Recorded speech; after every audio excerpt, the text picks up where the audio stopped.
Assalamualaikum warahmatullahi wabarakatuh. Bismillah walhamdulillah wa syukrulillah wassalatu wassalamu ala rasulillah wa ala alihi wa sahbihi wa man wala wala hawla wala quwwata illa billah. Rabbis shrah li sadri wa yassir li amri wakhlul 'uqdatam min lisani yafqahu qawli, amma ba'd.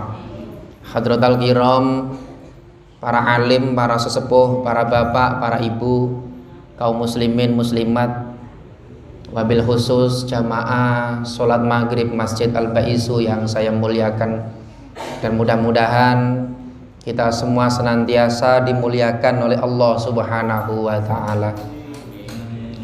Salawat salam monggo sama-sama kita haturkan keharibaan beliau baginda Nabi Allah, Nabi Agung, Nabi Muhammad sallallahu alaihi wasallam, dengan ungkapan sholawat Allahumma sholli ala sayyidina Muhammad.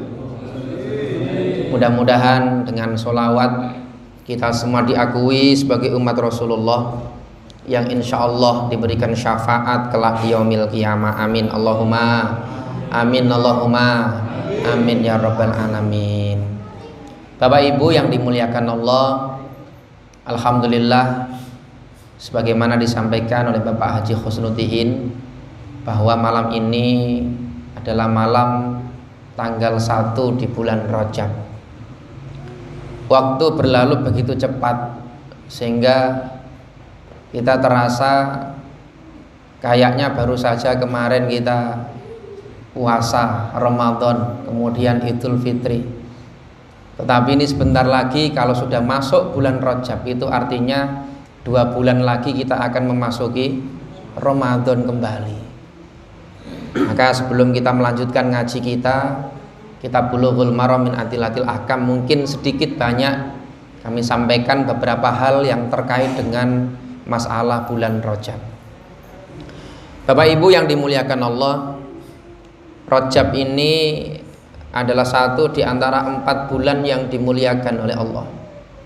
Di dalam Al-Quran Allah Subhanahu wa ta'ala berfirman, inna iddatash syuhuri indallahi isna asyara syahra fi kitabillah yauma khalaqas samawati wal ard minha arba'atun hurum. Sesungguhnya hitungan bulan-bulan di dalam Al-Quran pada saat Allah menciptakan langit dan bumi itu jumlahnya ada 12 bulan. Minha arba'atun hurum. Yang 4 diantaranya adalah bulan yang dimuliakan oleh Allah. Nah, ayat ini dijelaskan oleh Kanjeng Rasul Muhammad sallallahu alaihi wasallam. Bulan apa saja yang dimaksud 4 bulan itu? Yaitu 3 bulan yang bersambung atau berturut-turut, yang satu terpisah, yaitu bulan Dzulqa'dah, bulan Dzulhijjah, kemudian bulan Muharram, yang terakhir adalah bulan Rajab. Bu, yang pertama bulan apa? Ngoraro. Yang pertama bulan Dzulqa'dah. Dzulqa'dah dulu urutnya. Yang kedua bulan Dzulhijjah. Yang ketiga bulan Muharram. Yang keempat bulan Rajab. Kalau hitungan Jawa itu Selo, Besar, Suro, Rejeb. Nah, gitu ya. Ini 4 bulan yang dimuliakan oleh Allah. Dan bulan Rejeb yang malam ini kita berada di dalam bulan Rejeb malam tanggal 1 ini termasuk bagian dari 4 bulan yang dimuliakan oleh Allah Subhanahu wa ta'ala. Maka ada beberapa hal terkait bulan Rajab ini. Yang pertama tadi sudah disebutkan oleh Bapak Haji Khusnuddin tentang doa. Di dalam suatu riwayat hadis, sahabat Anas beliau berkata, kanan Nabi sallallahu alaihi wasallam idza dakhala Rajab qala Allahumma barik lana fi Rajaba wa Sya'bana wa ballighna Ramadhana. Kata sahabat Anas, karena Nabi sallallahu alaihi wasallam adalah Nabi Muhammad sallallahu alaihi wasallam idza dakhala Rajab, tatkala beliau memasuki bulan Rajab. Qala, beliau berkata, beliau berdoa, Allahumma barik lana fi Rajaba wa Sa'bana wa ballighna Ramadhana. Ini riwayat Anas mengatakan demikian, sehingga kita dianjurkan di dalam bulan Rajab dan bulan Sya'ban ini kita sering-sering membaca doa ini. Lebih-lebih tiap-tiap selesai sholat fardu 5 waktu, kita sisipkan doa tersebut di setiap doa-doa kita. Ya, 5 waktu. Lebih-lebih misalkan kita dalam suatu acara, dalam suatu istighosah, dalam suatu majelis misalkan, maka kita juga dianjurkan untuk menyisipkan membaca doa tersebut supaya kita betul-betul diberikan keberkahan di bulan Rajab, di bulan Sya'ban, dan mudah-mudahan umur kita semua dipanjangkan oleh Allah mendapati bulan suci Ramadan. Amin Allahumma amin ya rabbal alamin. Yang pertama tentang doa. Yang kedua, Bapak Ibu yang dimuliakan oleh Allah Subhanahu wa taala, terkait dengan amalan bulan Rajab ini, yaitu puasa. Memang kalau kita merujuk pada hadis yang khusus menerangkan tentang puasa Rajab ini, meskipun ada banyak yang mengatakan itu dhaif lah, itu palsu lah, dan lain sebagainya. Artinya kalau hadis-hadis yang menerangkan tentang puasa Rajab secara khusus itu masih banyak diperdebatkan. Akan tetapi kita boleh berpegangan dengan salah satu riwayat yang sahih, di mana Kanjeng Rasul Muhammad sallallahu alaihi wasallam di dalam suatu hadis yang sangat familiar sekali, yang sering kita dengar, bahkan dikatakan afdholus sholat ba'dal maktubah as-sholat fi jawfil lail. Sebaik-baiknya sholat setelah sholat maktubah, setelah sholat fardu 5 waktu, as-sholat fi jawfil lail, yaitu sholat yang dilakukan pada waktu malam hari atau tengah malam. Jadi kalau jenengan ditanya sholat yang paling afdol, yang paling utama sholat apa? Tetap sholat fardu 5 waktu. Gitu ya. Makanya Rasulullah menyebutkan afdolus sholat ba'dal maktubah. Jadi piye-piye sing paling afdol itu ya sholat 5 waktu itu. Jangan terbalik. Begitu sholat tarawih semangatnya luar biasa, sholat subuhnya kesiangan. Wah ini anten mboten ngoten niku. Loh, jangan senyum-senyum. Pengalaman pribadi kayaknya. Gitu ya. Jadi sama kayak sholat Idul Fitri misalkan, luar biasa. Tapi begitu sholat duhur wes dikodok, repot. Nah, ini bagaimanapun tetap yang paling pertama dan yang utama adalah sholat fardu 5 waktu yang kita kenal dengan istilah juga sholat maktubah. Lalu lanjutan daripada riwayat itu mengatakan bahwa afdholus siyam ba'da Ramadan sahrullahi al-muharram. Sebaik-baik puasa setelah puasa bulan suci Ramadan, syahrullahi al-muharram, adalah puasa di bulan yang dimuliakan oleh Allah Subhanahu wa ta'ala. Nah, Rajab masuk dalam kategori 4 bulan yang dimuliakan tadi itu. Maka kita boleh berpegangan dengan hadis ini untuk melaksanakan puasa di bulan Rajab. Nah, Bapak Ibu yang dimuliakan oleh Allah Subhanahu wa ta'ala, di dalam suatu riwayat di dalam kitab Irsyadul Ibad itu diterangkan bahwa inna fil jannati nahra, di dalam surga itu ada sebuah sungai, wakilalahu Rajab, yang dikatakan atau disebut sungai itu bernama Sungai Rajab. Sungai apa Pak? Sungainya namanya Sungai Rajab. Asyaddu bayadun minal laban, yang akhir Sungai Rajab ini putihnya lebih putih daripada susu. Kemudian lebih manis daripada madu. Masya Allah, sungai kok airnya seputih susu semanis madu. Ini nggak bisa dibayangkan kayak apa itu. Gitu ya. Susu madu apa madu susu Pak Haji? Dan sampean yang bener ini kalau ngomong, kalau keliru bahaya ini. Masya Allah. Jadi airnya itu lebih putih daripada susu, lebih manis daripada madu. Nggak bisa dibayangkan pokoknya. Pokoknya sembayang notok lah.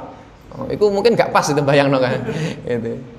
Lah, barang siapa yang dia berpuasa man soma yauman min Rajab, barang siapa yang dia puasa 1 hari saja di bulan Rajab, sakahullahu ta'ala khairun min dalik, maka Allah subhanahu wa ta'ala akan memberi minum orang itu dengan yang lebih baik daripada sungai atau air yang diambil dari sungai Rajab tersebut.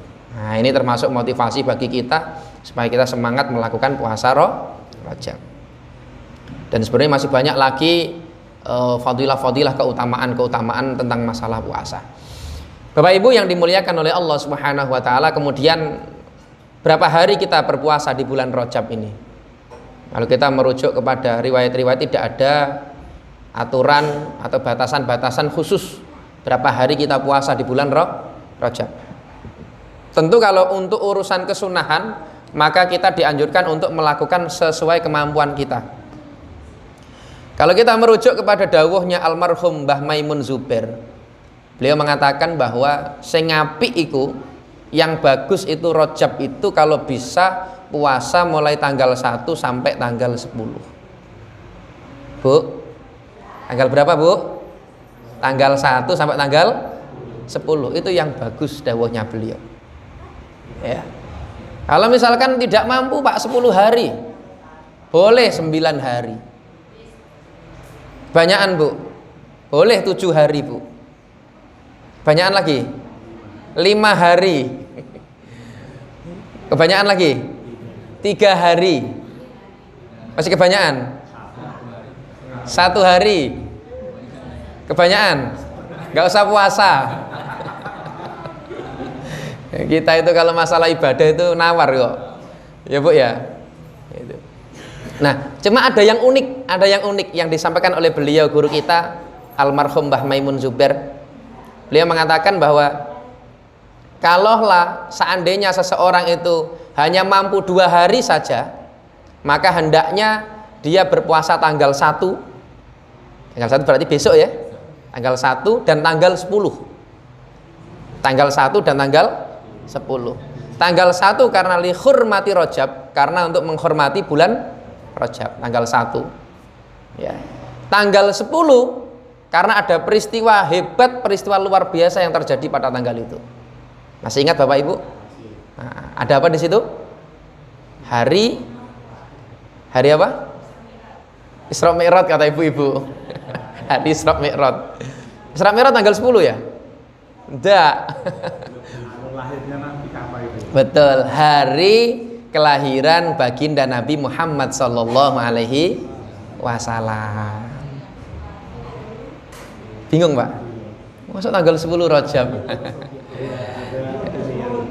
12 Maulid Pak ya? Berarti keliru ini. Enggak. Jadi gini, Bapak Ibu yang dimuliakan Allah, di dalam kitab Maulid Al-Barzanji dikatakan bahwa pada tanggal 10 Rajab itu Sayyid Abdullah dan Sayyidah Aminah, beliau ini kumpul itu ya kumpul sebagaimana kumpulnya seorang suami dan istri.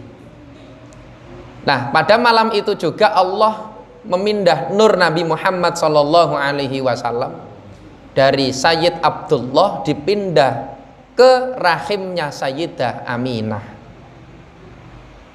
Sehingga perpindahan nur dari Sayyid Abdullah dipindah ke rahimnya Sayyidah Aminah ini diistilahkan oleh para ulama dengan istilah wiladatul ula, kelahiran yang pertama. Itu ya penjelasannya. Nah, adapun pada tanggal 12 Rabiul Awal, berarti kalau ada wiladatul ula, berarti ada wiladatus saniyah, kelahiran yang kedua, kelahiran yang sebenarnya. yaitu yang mana Rasulullah dilahirkan dari rahimnya Sayyidah Aminah ke dunia ini. Itu kelahiran yang kedua. Makanya Rasulullah itu kalau dilihat hitungan lahirnya tadi itu dengan penjelasan ulama berarti pernah lahir 2 kali. Yang pertama lahir secara nur tadi itu, nurnya dipindah tadi itu. Yang kedua lahir secara nyata di dunia ini. Nah, itu istilah saja sebenarnya. Bapak Ibu yang dimuliakan oleh Allah Subhanahu wa taala, sehingga kita dianjurkan untuk puasa di tanggal 10 Rajab itu niatnya adalah untuk mensyukuri nikmat yang agung itu, yaitu nikmat baginda Rasul Muhammad sallallahu alaihi wasallam. Karena panjenengan kalau ditanya, Bu, nikmat yang paling gede apa, Bu? Kok guyu? Nikmat apa? Iman ya. Nikmat Islam. Pertanyaan saya, kalau seandainya, ini seandainya ya, kalau seandainya tidak diutus Nabi Muhammad Shallallahu Alaihi Wasallam membawa risalah Islamiyah, panjenengan kenal Islam apa enggak? Enggak. Kalau misalkan Rasulullah tidak diutus oleh Allah menjadi seorang Nabi dan Rasul yang mengenalkan kita, siapa itu Rabb kita, siapa itu Allah, dan seterusnya, kita iman apa enggak? Kita iman kepada Allah apa enggak? Tidak, enggak kenal Allah. Karena kita kenal Allah itu melalui informasi daripada risalah nabawiyah, ya, yaitu diutusnya baginda Rasul Muhammad sallallahu alaihi wasallam. Maka panjenengan kalau ditanya nikmat yang paling agung adalah nikmat diutusnya Nabi Muhammad sallallahu alaihi wasallam. Bahkan sebelum Rasulullah diutus pun kita sudah mendapatkan keberkahan daripada Rasulullah. Panjenengan kalau ditanya makhluk yang pertama kali diciptakan oleh Allah apa? Langit, bumi, malaikat, jin, iblis? Tidak. Ternyata apa? Nurnya Nabi Muhammad sallallahu alaihi wasallam. Maka sering kula aturaken dalam riwayat hadis qudsi Allah Subhanahu wa taala berfirman, laulaka ya Muhammad ma khalaqtul aflaq. Jika tidak karena kamu wahai Muhammad, tidak akan pernah aku ciptakan langit, bumi dan seisinya. Jadi adanya Allah menciptakan langit, bumi, cakrawala beserta isinya itu karena nurnya Nabi Muhammad sallallahu alaihi wasallam. Hanya Kanjeng Nabi itu rahmatan lil alamin. Bahkan sebelum beliau dilahirkan nyata di bumi ini, beliau sudah menjadi rahmat bagi seluruh alam karena menjadi sebab tadi itu. Sebab kita semua diciptakan itu siapa? Ya Kanjeng Nabi. Seandainya Kanjeng Nabi tidak diciptakan, maka kita tidak akan pernah diciptakan langit, bumi, cakrawala dan lain-lainnya. Begitu. Ini urut-urutannya seperti itu. Maka kalau kita tahu bahwa itu adalah nikmat yang agung, nikmat yang paling luar biasa, maka hendaklah kita syukuri diantaranya dengan puasa. Gitu ya. Tapi dawuhnya beliau, guru kita almarhum Mbah Maimun Zubair, tapi ora usah digedek-gedek nih. Meskipun itu apa kelahiran yang pertama, nggak usah dibesar-besarkan. Nggak usah terus dengan memperingati Maulid Nabi 10 Rajab gitu. Nggak usah gitu ya. Cukup kita sendiri-sendiri seperti ini, kemudian apa? Melakukan puasa Rajab dengan niat mensyukuri nikmat yang agung dari Allah itu. Ini yang kedua terkait dengan masalah puasa, nggih. Jadi monggo nanti silakan Bapak Ibu mau puasa tanggal 1 mulai besok sampai tanggal 10 juga silakan, monggo. Kalau tidak misalkan 9 hari ya jangan tinggalkan tanggal 10-nya. Kenapa? Oh? Oh ini. Sudah Pak. Nggih matur suwun. Nggih. Intinya tanggal 1 sama tanggal 10 itu tanggal 1 sebagai bentuk apa lihormati Rajab ya, untuk menghormati atau memuliakan bulan Rajab. Yang tanggal 10 tadi adalah di samping untuk mengisi atau melakukan puasa di bulan Rajab yang kata Rasulullah lebih bagus setelah bulan Ramadan itu, maka niatnya yang utama adalah untuk mensyukuri nikmat dilahirkannya Nabi Muhammad Shallallahu Alaihi Wasallam. Karena begini Bapak Ibu, Kalau seandainya tidak ada wiladatul ula, maka tidak akan pernah ada wiladatus saniyah. Nah, kenapa kok ada kelahiran? Karena adanya perpindahan nur tadi itu. Sama kayak kita. Seandainya orang tua kita, bapak dan ibu kita tidak kumpul, ya, maka tidak akan pernah lahir kita. Ada Pak, siapa? Nabi Isa. Oh, itu keistimewaan tersendiri itu Nabi Isa, karena Nabi Isa itu tidak punya bapak. Jadi Sayyidah Maryam ditiup apa ini? Jeb itu apa? Kolong baju ini ditiup oleh malaikat, kemudian langsung apa? Hamil biidnillah bi'aunillah. Itu beda lagi tuh. Ya, tidak bisa disamakan dengan manusia-manusia pada umumnya. Tapi Rasulullah kelahirannya seperti manusia pada umumnya. Artinya melalui proses, yaitu seorang ayah dan seorang ibu. Ini terkait dengan masalah bulan Rajab. Kemudian Bapak Ibu yang dimuliakan Allah, yang selanjutnya adalah kita dianjurkan untuk memperbanyak membaca istighfar, ya. Seperti tadi yang sudah kita awali bersama, bahwa kita dianjurkan membaca istighfar, syukur-syukur membaca sayyidul istighfar. Nah, ini kayaknya juga ada yang belum hafal nih. Tadi waktu membaca tak lirik banyak yang nggak baca. Pak Haji kecepetan bacanya. Jadi kalau bisa jenengan bacakan. Dalam sebuah riwayat itu dikatakan begini Pak, barang siapa yang dia membaca sayyidul istighfar minimal 2 kali sehari, yaitu awal malam dan awal siang. Kalau awal malam berarti ba'da asar sampai maghrib, atau maghribnya misalkan, kalau misalkan ba'da asar lupa misalkan. Awal siang berarti ba'da subuh, matahari terbit. Maka ketika dia kebetulan seandainya bertepatan dipanggil oleh Allah di siang hari itu, sedangkan di awal dia sudah membaca sayyidul istighfar, maka Allah akan mengampuni segala dosa-dosanya. Kalau seandainya dia membaca sayyidul istighfar di awal malam tersebut dan kebetulan Allah mengambil nyawanya pada malam itu, maka Allah sudah mengampuni segala dosa-dosanya sebab dia membaca sayyidul istighfar di awal malam tersebut. Maka kita dianjurkan oleh para ulama, oleh para masyayikh, para guru-guru kita untuk tidak meninggalkan sayyidul istighfar minimal 2 kali sehari semalam, itu awal siang dan awal malam. Syukur-syukur kalau setiap selesai sholat fardu 5 waktu membaca sayyidul istighfar. Ya, sayyidul istighfar itu seperti tadi yang kita baca itu, Allahumma anta rabbi la ilaha illa anta khalaqtani wa ana abduka wa ana ala ahdika wa wa'dika mastata'tu a'udzubika min syarri ma sana'tu abu'u laka bi ni'matika alayya wa abu'u bidambi faghfirli fa innahu la yaghfiru dzunuba illa anta. Sudah hafal Bu? Ndak. Ndak. Oh pendek aja kok. Ya Bu ya? Belum ya? Nah, nanti Pak Haji di-printkan Pak Haji. Di-printkan, nah. Di-downloadkan di internet ya. Nah, nanti diprintkan atau ditulis lah. Nah, nanti jenengan sebarkan ke para jamaah semua. Setuju ya Bu ya? Dituliskan Pak Haji, setuju ya? Memandok aja ya Pak. Masya Allah, alhamdulillah. Nah, nanti yang nuliskan juga pahalanya berlipat ganda nanti insya Allah.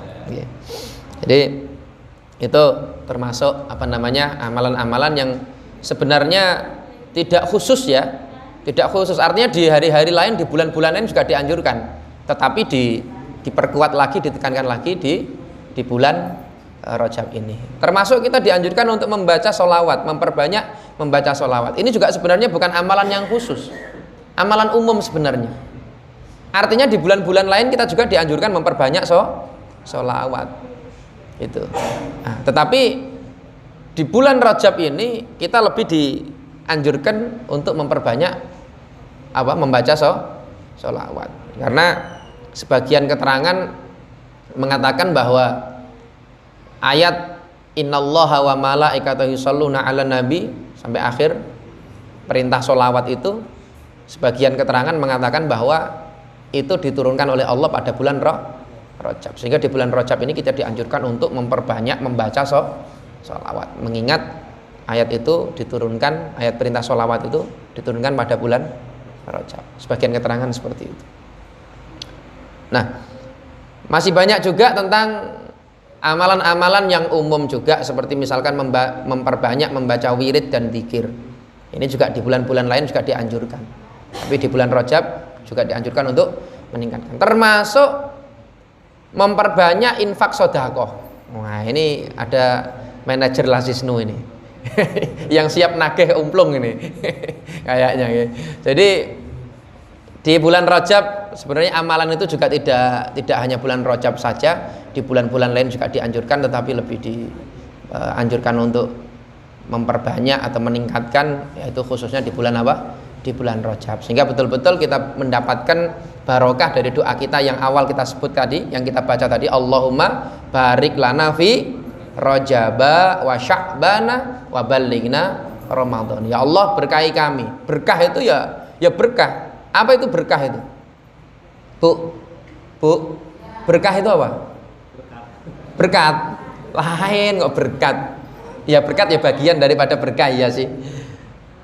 Berkah itu kalau kita merujuk kepada definisi para ulama, al barokatu hiya ziyadatul khairi wal manfaat. Barokah itu tambah-tambah kebaikan dan tambah-tambah kemanfaatan. Itu barokah. Panjenengan punya uang, kok tambah-tambah kebaikan, tambah punya uang, tambah banyak sedekah, tambah banyak uang, tambah banyak zakat, tambah banyak uang, tambah dermawan, tambah dermawan. Itu menunjukkan kalau uang jenengan barokah. Tambah banyak uang, tambah pelit. Tambah banyak uang, tambah gak mau ngasih. Tambah banyak uang, tambah ini gak barokah namanya. Loh iya wong, pengertian barokah itu apa? Ziyadatul khair wal manfaat. Loh, kemanfaatannya juga tambah. Asalnya punya uang pas-pasan, bisa bantu orang semampunya. Begitu uangnya tambah banyak, yang dibantu tambah banyak, orangnya tambah banyak, nominalnya. Lalu itu tambah berkah kemanfaatannya. Oh, itu ya. Jadi itu arti daripada apa? Barokah. Itu barokah. Jadi barokah itu tidak tampak gitu ya. Tidak tampak, tidak bisa kita lihat, tetapi bisa dirasakan. Kayak tadi itu. Misalkan ada orang punya uang misalkan, Pak, saya itu perasaan uang saya ya biasa-biasa aja, pas-pasan Pak. Tetapi kok alhamdulillah delalah itu cukup Pak, untuk bayar ini cukup, untuk nyicil ini cukup, untuk bayar itu dan seterusnya cukup terus. Nah, ini namanya juga barokah. Uangnya ya kelihatannya segitu, tapi bisa untuk ini itu semua terbayar semua. Ini barokah. Ada yang sebaliknya, punya duit banyak, tapi kok cuma hitungannya toh. Ini kok sekian M, ini mana uangnya ini ya? Ternyata nggak ada uangnya. Nah, itu pertanyaannya, habis itu disedekahkan apa lari kemana? Wallahu a'lam bishawab. Jadi artinya kalau orang itu semakin barokah hartanya, maka dia akan semakin tambah kebaikannya dan tambah manfaatnya. Itu nggih. Jadi insya Allah kalau kita bisa melaksanakan apa yang diajarkan oleh Kanjeng Rasul tadi itu, di antara amal-amalan tadi itu, insya Allah kita betul-betul mendapatkan keberkahan di bulan Rajab, di bulan Sya'ban. Amin Allahumma amin ya rabbal alamin. Ada juga satu amalan yang disampaikan oleh para ulama di dalam suatu kitab, yaitu nanti pada Jumat terakhir di bulan Rajab. Ya, masih ingat Pak ya? Lupa. Jumat terakhir di bulan Rajab. Waktunya pada hari Jumat. Oh, namanya Jumat terakhir ya pada hari Jumat. Waktunya pada hari Jumat pada saat khotib duduk di antara dua khutbah. Itu waktu yang mustajab. Panjenengan diajarkan untuk membaca zikir atau wirid atau amalan apa? Ahmad Rasulullah, Muhammad Rasulullah. Apa bedanya Pak? Ahmad Rasulullah, Muhammad Rasulullah. Dibaca berapa kali? 35 kali. Dalam keterangan dikatakan barang siapa yang dia membaca pada Jumat terakhir di bulan Rajab, pada saat khotib duduk di antara dua khutbah, membaca Ahmad Rasulullah, Muhammad Rasulullah 35 kali, maka insya Allah setahun ke depan dompetnya tidak pernah kosong. Oh, ini mesti senang dikasih amalan begini nih. Iya. Maksudnya kalau nggak percaya tanya Pak Haji, itu ngamalin terus beliau ini. Itu ya. Jadi insya Allah namanya amalan, kita amalkan ya nggak apa-apa, nggak ada salahnya. Lagian itu juga amalan dari para salafus sholih, nggak apa-apa kita amalkan. Itu tapi jangan terus ini amalan rata-rata untuk apa? Untuk bapak-bapak, karena yang tahu duduknya imam duduknya khotib itu kan ya orang yang sholat Jumat. Jangan mentang-mentang habis diterangkan begini terus izin, Pak Haji, nanti kami ibu-ibu nanti Jumat terakhir ikut Jumatan semua. Kenapa? Pengen tahu duduknya imam, Pak. Duduknya khotib gitu ya. Pengen ikut berdoa juga, ya nggak apa-apa. Perempuan sholat Jumat boleh nggak? Boleh, nggak apa-apa. Tapi ya nggak umum di Indonesia ya. Nah, tapi kalau di beberapa tempat ya ada yang seperti itu. Tapi tidak masalah, sah Jumatannya dan tidak perlu sholat duhur, tidak perlu. Baik, itu terkait dengan masalah Rajab. Terus ini ngaji apa sudah ini? Sudah mau Isya ya? Oh ya. Jadi Bapak Ibu yang dimuliakan Allah, nanti saya mohon izin. Biasanya kita sholat Isya jamaah, saya ikut. Tapi nanti ini saya langsung saya langsung balik karena ada acara nanti habis Isya tes di tetangga, gitu ya. Jadi nanti saya mohon izin setelah ngaji saya langsung pamit. Sebelum kita tutup, monggo kalau ada yang ingin ditanyakan. Oh ya, ini saudara kita, guru kita Ustadz Abdul Razak serta istri ini sedang melaksanakan ibadah umroh ya. Alhamdulillah tadi pagi berangkat. Kita doakan. Tadi pagi berangkatnya tadi pagi. Kayaknya lewat Surabaya kayaknya. Mudah-mudahan beliau diberikan kemudahan, kelancaran, kesehatan, dan tentunya diberikan anugerah oleh Allah yaitu umrah yang mabrurah. Amin Allahumma amin. Sa'i yang masykurah. Amin Allahumma amin ya rabbal. Dan kita yang mendoakan ikut keluberan barokahnya. Amin Allahumma amin. Aladini yang salihah khususan ila jasadi akhi Ustadz Abdul Razak wa zaujatihi syaunillah lahumal fatihah. A'udzubillahi minasyaitonirrajim. Bismillahirrahmanirrahim. Alhamdulillahirabbil alamin arrahmanirrahim maliki yaumiddin. Iyyaka na'budu wa iyyaka nasta'in. Ihdinas siratal mustaqim. Siratal ladzina an'amta 'alaihim ghairil maghdubi 'alaihim waladdallin. Amin.